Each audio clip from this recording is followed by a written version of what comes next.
শুধু ভ্যাট আদায় নয়, ব্যবসা বান্ধব পরিবেশ নিশ্চিতে কাজ করছে বলে জানিয়েছেন জাতীয় রাজস্ব বোর্ডের চেয়ারম্যান আব্দুর রহমান খান। ব্যবসায়ীদের সাথে আলোচনা করে ভ্যাট ও ট্যাক্স যৌক্তিক পর্যায়ে আনা হবে বলেও জানান তিনি। রাজধানীর আগারগাঁওয়ে রাজস্ব ভবনে আগামী অর্থ বছরের বাজেট নিয়ে ব্যবসায়ীদের সাথে আলোচনায় তিনি এসব কথা বলেন।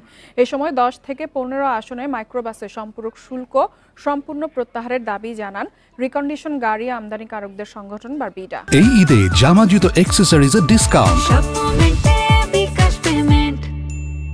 বলেন, নতুন গাড়ি প্রস্তুতের নামে স্ক্রু ড্রাইভার শিল্প যাতে বিশেষ সুবিধা না পায় সেদিকে এনবিআরকে সজাগ থাকতে হবে।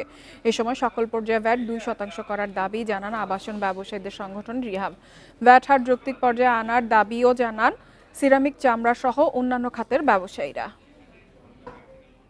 কাস্টমস এখন আর রেভিনিউ কালেকশনের সোর্স না, কাস্টমস হচ্ছে ট্রেড ফ্যাসিলিটেশনের মাধ্যম। কারণ আমরা এলডিসিতে যাচ্ছি, গ্রাজুয়েশনে যাচ্ছি, অটোমেটিক্যালি আমাদের কাস্টমস এইসব স্ট্রাকচার থাকবে না।